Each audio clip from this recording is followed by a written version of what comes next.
Oh, baby, this little guy right here is really going through. You okay? My What is goodness. that? Oh, baby, it's a monkey. It's a monkey with a cold. You know how hard they are to find?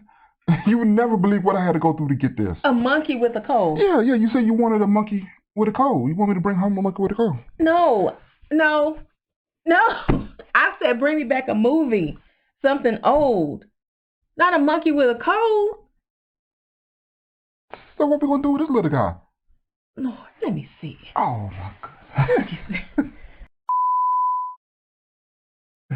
Have you ever walked away from a discussion with your spouse knowing you just thinking that you knew it had been agreed upon, only to kind of find out that you both had a difference of opinion, a difference of understanding? We're going to talk about why that is and more. Hey, this is Vincent. And Valerie Woodard. And we on Couples Pursue, we want to talk about tools to help you maintain a successful marriage. So in this episode of Couples Pursue, we're going to talk about... we're going to talk about some barriers to effective communication. Yes. It's so many.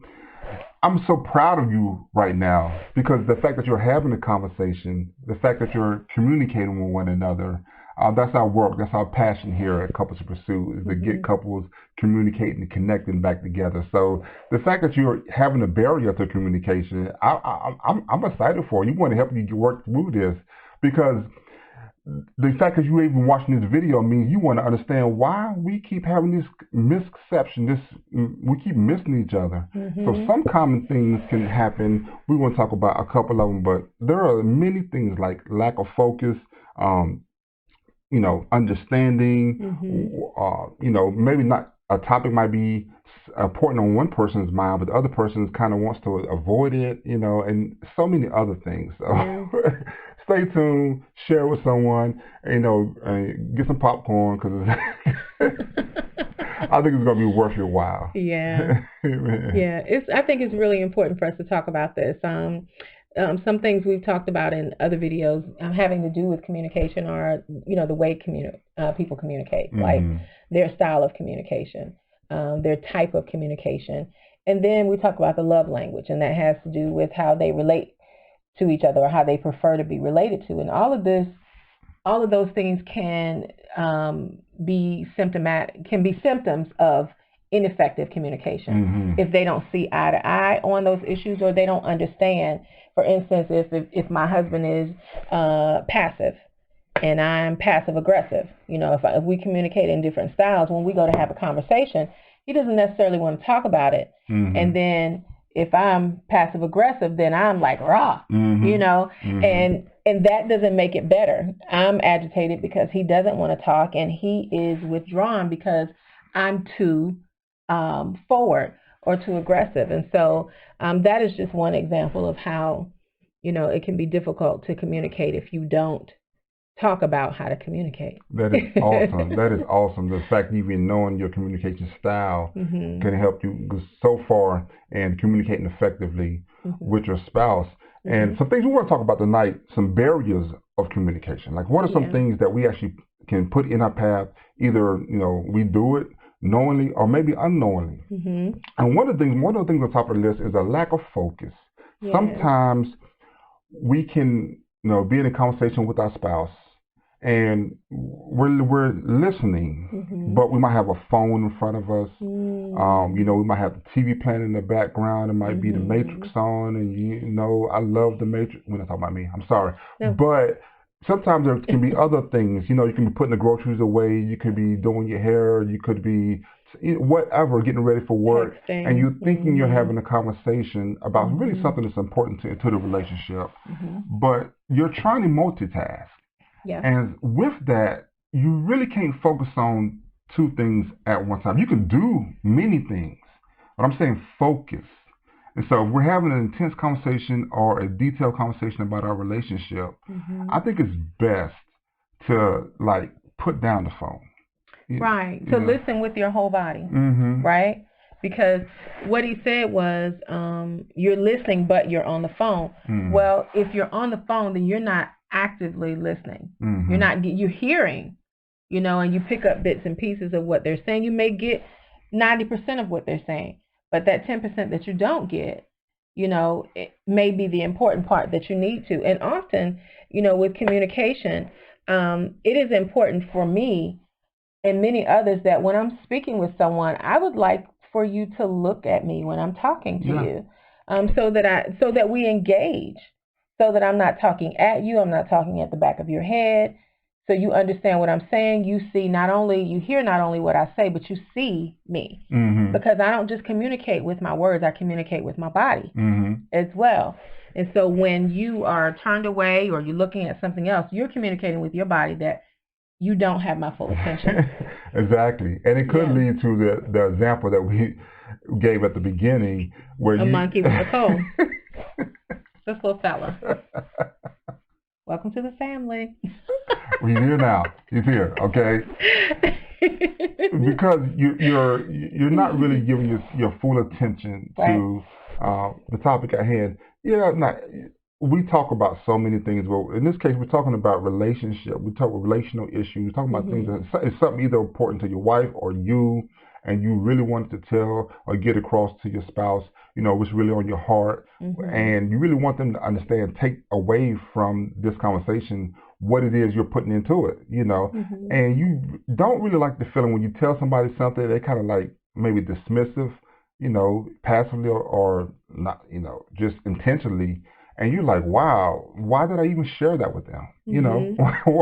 They just pour my heart out to you. You're like, yeah, okay. I heard you, and it's like, whoa. And it can be something as communication, effective communication is important when you're talking about daily things, tasks and things like that. Like, who's going to pick up the kids? Did you get the laundry? Well, that's important. Well, that is important. Right? Those things are important. But also when it comes to issues of conflict and disagreement, it is important to listen to the other person and to listen with understanding, or listen to understand what they're saying, instead of just assuming you already know what they're going to say and you already have an answer for it. That leads us to our next subtopic in this topic of barriers to communication: pretending to understand. Pretending to understand. Sometimes you don't want to keep asking your spouse, what'd you say? That's me. Maybe my wife might not be that way. Yeah, because I'm going to ask you, what you mean? Yeah, what you say? Yeah. And sometimes as a man, I'm thinking, okay, I got it. I understand what you're saying. Yeah. And really, did I? That's not what I meant. That's not what I meant. and sometimes I don't do that intentionally, but I do acknowledge that sometimes I'm doing multiple things, and my wife says something, and I've said, okay, well, yeah, I got it. I didn't really get it. I think I'm eventually going to get it. That's what I'm thinking. I'm eventually going to get it, and I don't. And I fail miserably. And while, I'm saying to myself, I should have just paid attention. And then he asked me, what did you say? Or he'll ask me about the thing that I've told him about. And it's like, oh. And I'm thinking to myself, now I know I told him that. And it's like, and then he'll say to me, fair enough. He'll say to me, well, baby, you said so many things. I didn't really, sometimes, if you have a talker like me, it may be difficult for you to absorb everything I'm trying to say, right? Yeah, yeah. So sometimes it may not get it all. So sometimes I may have to repeat things. But if you're listening to me, if I'm listening to him with my whole person, then we should be able to take the time to absorb whatever our spouse is trying to tell us. And it helps when he says, well, you said a lot. I don't remember all of that, because I'm a person who is always thinking. My brain is always going. And so when I start sharing, I was sharing about A, F, G. I'm like jumping. Sometimes, honestly, I know I have a lot on my mind, and so I talk about a lot of things. And so I have to understand, okay, now if I want him to understand and hear what I need to say, then I need to be specific. Yeah. Right? About what I want to say. And I need to make sure that I articulate it well, so then we don't have an issue. Exactly. And that's why I had to learn that to listen actively, to actually put down my phone, stop what I was doing. Maybe I was just looking in the refrigerator for something to eat. You know, kind of just turn off the train that's already going in your mind. Yeah. And because I know that my wife likes to talk, and she's a talker. She's an effective communicator. Don't get me wrong. You know, and sometimes she's waiting to talk to me. Like, I have lots of words. Yeah, she's waiting, but she's waiting to talk to me. You know, and so when I come home, I want to hear what she has to say, because I know, you know, she wants to share. Sometimes she hasn't. Maybe she might have spoken to her girlfriends, but no, I'm the or my mom. I'm the man. I'm a male. I'm her boyfriend. I'm a boo. You know, with some things she wants to tell me. The husband, guess what? You know, so I have to listen actively, and I want to. You know, I want to hear what she has to say. Yeah. I ain't gonna fool you. He's a good listener, y'all. Sometimes he'll forget what I have said, but you have improved greatly, and I appreciate your effort. Thank you. I do. Well, that leads to another subject. Oh, wait. Oh, go ahead. I want to say one more thing about pretending to understand. Sometimes we pretend to understand, like, I know what you mean, because we don't want to hear it. We don't want to talk about it. It's like, yes, I got it. And then the issue will come back up again, because really you haven't understood. You just kind of ignored. You know, you lied. So the way to combat that is to active listening. To get clarity. Right. If you don't understand, ask the question. Don't be afraid that it's going to lead to a deeper or longer conversation, because the work that it takes to be effective communicators is well worth it in the end. It really is. And you really don't want to leave the conversation with a partial understanding. Like I said, especially if it's a weighty issue, it's an important issue, and it's something that your spouse really wants to share with you, really wants you to get, really wants you to walk away with the understanding that we're both on the same page here. So really ask the question. I might have to ask the question again. Baby, I'm sorry. Back up. Now, You're good at that. Yeah, I did. You're good at that. I did implement that into having conversations, because sometimes I think I know what she's talking about. But I've learned that that's not always correct. That's not always correct. So I want to get that clarity. Like, am I picking the kids up, or are you picking the kids? Because after we talk about getting the kids, I have told him about 4 or 5 different things. It's like, let me circle back. So, and it's not a bad thing to repeat or reiterate, or, you know, just make sure you have it, you know, correct. And that can go both ways. So what you meant, you know, what you're saying is, you know, so what we're going to do tomorrow is this, right? And then on Thursday, we're going to do such and such, right? No. What I was saying is we're going to do this, and then on Thursday, we're going to do that. Yeah. And then you just, a lot. Right. So then you don't have problems. That's important. That's important. So active listening can help solve a lot of issues and don't pretend to listen. I want to double back on or triple back on that, because we double back on it. But don't pretend to listen. Just take that out. You know, if you listen, you're gonna listen and be right there. Be in the moment. You know, soak it all in as much as you can. If some spills out, you know, just wait a minute, babe. I need to. Let me get back to this, because I really want to understand what you're saying. So don't pretend to listen. Just take that off.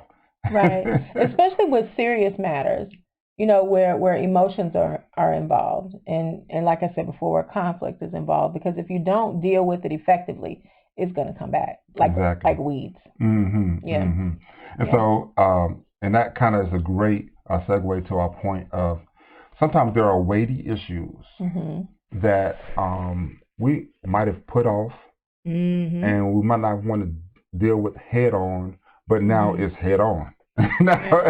and it's here. And you want to talk about it, or your spouse wants to talk about it, and so here we go.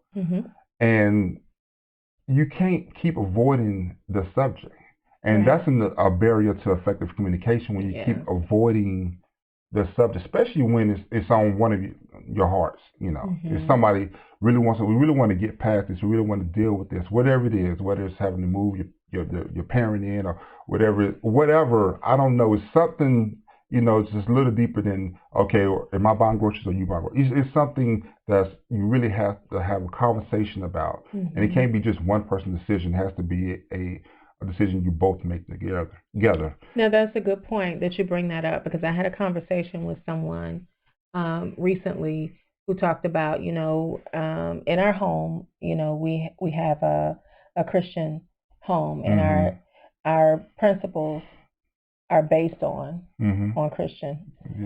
Christianity, and so that means you're the head, right?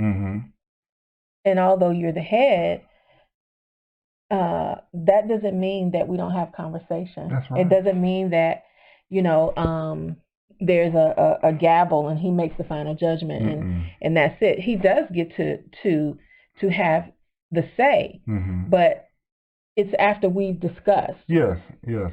What we're going to talk about, or whatever the issue is. It's not like a dictatorship. Yes, because man, God made her for that purpose, to be the suitable helper in whatever decision that we're making. She's built for that. So why not? Yeah, why not run that and not run it across like, oh, I don't care what you say, I'm going to do it anyway. No, I want to know, really, baby, this is the issue. What can we do? Well, I want to hear your thoughts. I'm going to tell you my thoughts. We're going to give our thoughts. Right.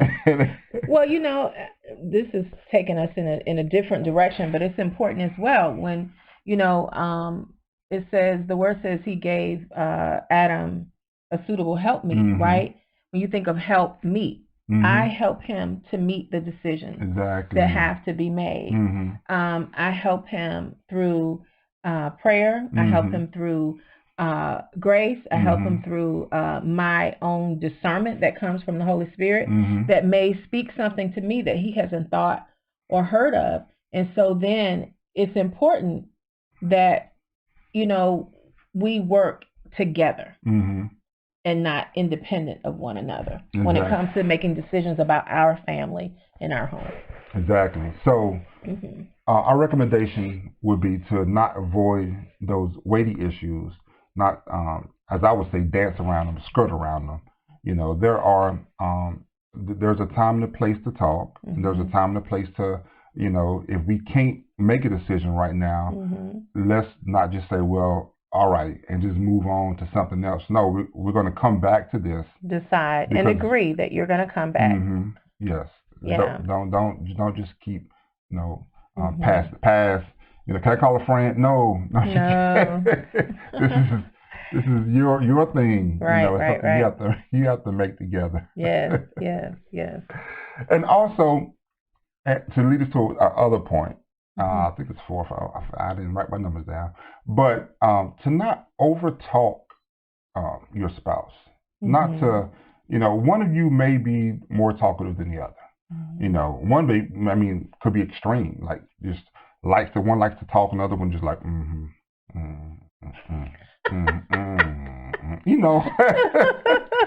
If you want to have a conversation, one of the barrier to effective communication is the talker just saying what they want to say, and really not leaving room for the other person to give feedback. Right. And you really want their feedback. You should. You should. You should want their feedback, because if you don't, then that is selfish. And it's one-sided. And I wanted to say also that another barrier to ineffective communication is it's not just what you say, it's how you say it. If you're a yeller, a screamer, if you're dismissive, if you're sarcastic, if you're belittling, all of those things are going to, it may get your spouse to be quiet, which might be what you want, but it doesn't help. Because if you shut them down, then you don't hear what they have to say, but then you still have the issue. Yes. You still have the issue. Their needs are still unmet, and we should not be selfish, in just wanting our way and wanting to say what we have to say, and that's that. Yes. Yes. We talked about before the camera, before we got on camera. We talked about how one person could just actually talk over the other person. Like even when the other person starts to interject, starts to say what's on their mind, the person just shut them down. Yeah, talk more about that. Yeah. Well, I think it's very important that you understand everyone has a right to express how they feel. Now, it's one thing for you to have a difference in the way that you communicate, in the style that you communicate, right? So if you're passive aggressive, if you're assertive, and then what's the other one? Passive aggressive, assertive, and something different than that. If you're something other than that, and you and your spouse are not on the same page about how you communicate with one another. Aggressive. Yeah, aggressive, right. I'm doing it in my head. I'm like, okay, I know this. Right. I know this. We talk about this so many times. But it's not okay. It's okay to be different, but it's not okay to dismiss the difference. That's right. Sometimes we can say, well, this is how I am. Well, that's wonderful, right? You can learn something new every day. And one of the things that we should learn, and one of the reasons why marriage is beneficial, is that we learn how to get along. We learn how to change and move and mold together as we become one flesh, right? Then we have to learn how to get along with one another, which means it may be fine for him to be the way he is, right? It's fine for me to be the way that I am. But when we're trying to figure out how to navigate, then it's also a good thing for both of us to be able to be complementary to one another. That's right, and fluid with one another. And so if one person is always, yelling or fussing or screaming or whatever it is, then you shut the other person down. And it's just not it's not fair, and it doesn't get anything done. Did I answer your question? Because I went somewhere else, I think. No, you did, because when the other person kind of is basically shooting the other person down, they're talking and kind of over talking them. Like, I want to get my point all the way out across. Don't interrupt me. Don't say that. I want to keep talking until basically I run out of breath or take or you just leave. And then I'm like, a great excuse, well, not excuse, is they really believe that in their mind. Like, this is just the way I am. I can't change. Well, that's like my wife, she debunked that. That's not true. It's a great quote that says, if it matters to you, you'll make a way. If it doesn't matter to you, you make an excuse. You're making it. Ooh, that's good. High five on that one. Exactly. Because people will say, well, this is, he knew how I was when he or she met me, and so and so and so. Well, Lord, have mercy. That was 20-something. That was right. We have to realize that the way we are is the way that we know to be, right? But that doesn't mean that there's not another way to do a thing well or to do a thing correctly. That's right. And when you don't consider the other person, it is selfish, it's prideful, it's inconsiderate, and, it's unproductive, and it's ineffective. Yeah, and it's the barrier to effective. It is a barrier to, and then when you create a barrier to effective, when you think about a barrier, you might think about a wall, a brick wall, a partition. What it is it builds, and it builds. And if you continually communicate ineffectively, then it will change your relationship. It will change your spouse, even if it doesn't change you, because maybe you're the person who has it your way, right? Okay. Even if it doesn't change you, it changes them, and you don't get the full benefit of the relationship, because that person doesn't get to be free and heard and seen in that relationship, and it's a deformity. Exactly. Yeah. So don't overtalk your spouse, right? And make room for feedback, for cooperative conversation. Yes. Yeah. Leave that space, because you really want to have a conversation with them. You do. And some things that we want to share with you before we go today is some tips about effective communication. Is don't say one thing and then do something else, right? Don't say with your mouth, yes, I understand, and then go, You really don't understand, right? Say what you mean what you say. Right. When an issue comes up, deal with it. We're adults. And take responsibility for it if you didn't do the thing. If you didn't do the thing you was going to do. Exactly. Baby, you're right. I'm sorry. There's nothing wrong with saying that. But don't just dismiss it. Yeah. Yeah, it's very prideful to think that we're always right and we never need to apologize. That's just foolishness, right? Be respectful. Focus on the current issue. Don't talk about everything else. Talk about what the issue is. If you have an issue, then you bring that issue up at a different time. Don't wait until your spouse has something to say and be like, well, and by the way, since you want to talk about that. No, that's childish and immature. Yeah, we can't talk about all the issues all at one time. You can't, and you shouldn't. You shouldn't. Okay, so, focus on the current issue. Fight fair, and do not use verbal weapons. Don't say things that you know are going to harm your spouse. Because, again, that's selfish and retaliatory. You don't want to fight them. Be clear and concise about what you want to say. Be honest, but sensitive.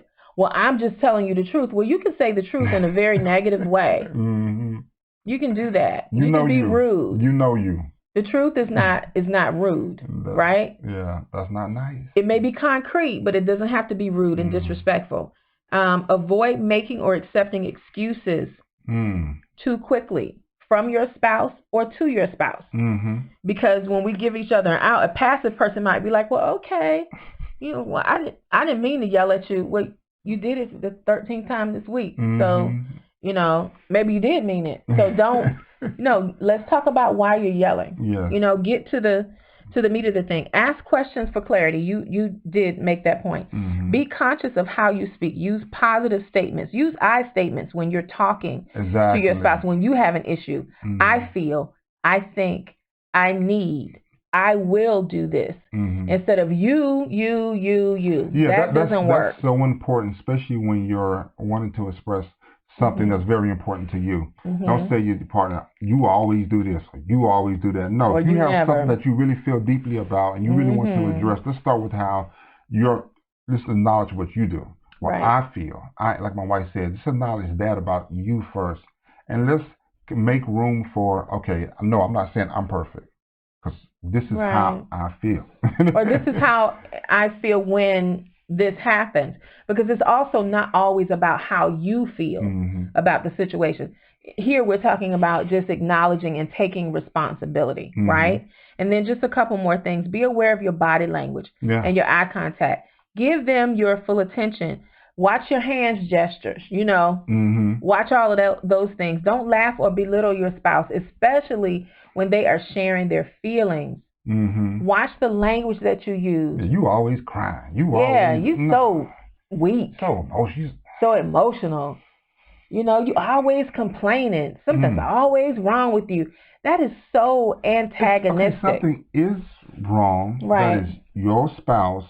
You should care. Yeah. And let's listen. Because if we're not going to deal with it right now, it can come back, and then you're like, wow, I thought we dealt with that. No, we talked about it, but we never actually addressed it. We never actually dealt with it. Yeah, and here's another thing. Consider this. You may be perfectly fine with the way you are, right? No one's ever challenged how you think, feel, or believe, or no one's ever been successful at letting you know that this doesn't work for them, right? Maybe you just move on from that relationship. But think about the fact that maybe your spouse does something you don't like and how much you would appreciate it if they didn't do that. Well, it goes both ways.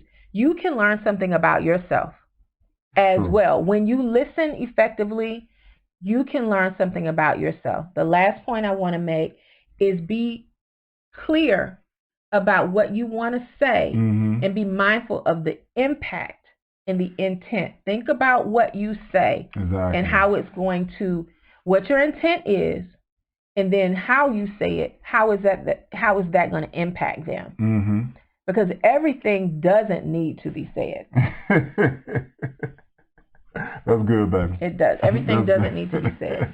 That's good. And also there is a time and place.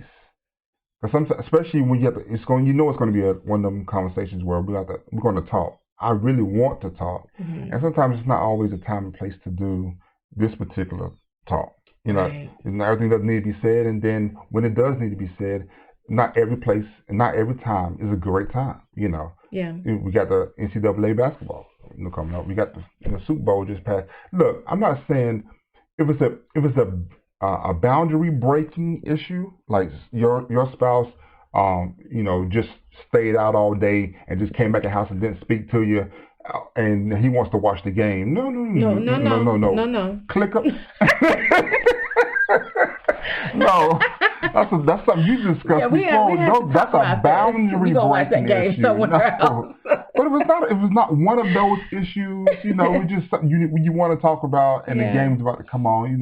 It's you might have him turn his head to you and start listening to you, but you won't have his attention. And don't be surprised if you don't, because if your spouse watches sports and he's telling you the game is coming on, or even if you forgot or you don't know, and that's the moment when he's watching the game, if it's not that important, if nobody's dying or bleeding or choking or something, let the man watch his game, or the woman, because women like sports too. I don't, but I respect my husband's love of it.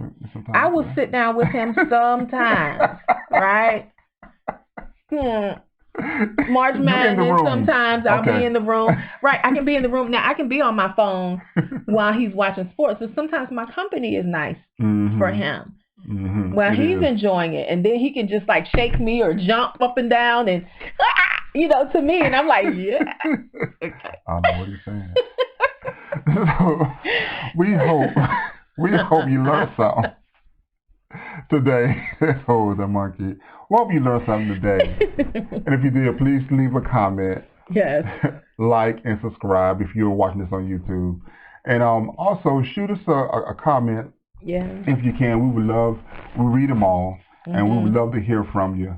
And the barrier to effective communication, most of the time they can be us. We can do things or say things, and we know that our spouse is not really receptive of, and not really, in the right mindset.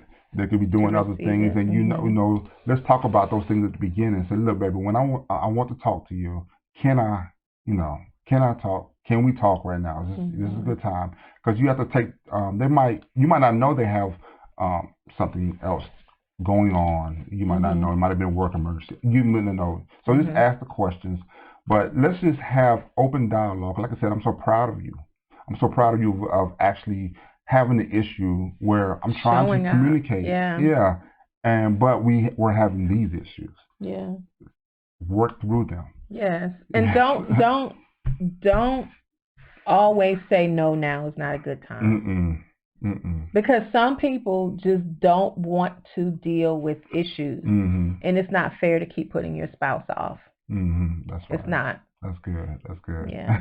It's the equivalent to them being thirsty or hungry and wanting to eat or drink, and they can't do that unless you have that conversation with them. And then if you refuse, it's just unkind. It's unkind. Yeah. It's unkind. It is. And man, you should make yourself available. This is your spouse here. This is the person you love. This is the person I hope you do. And you still do. And this is the person you really want the best for them. And the best for them is you. Yeah. Absolutely. So thank you for listening. We appreciate you so much. So until next time on Couples in Pursuit, we'd love to see your comments. We'd love to see whatever you have to say. We hear you, Erica. Yeah, we can see your emails and everything. Yes, and share with someone that you know that might either be going through or this might be good information for them. All righty.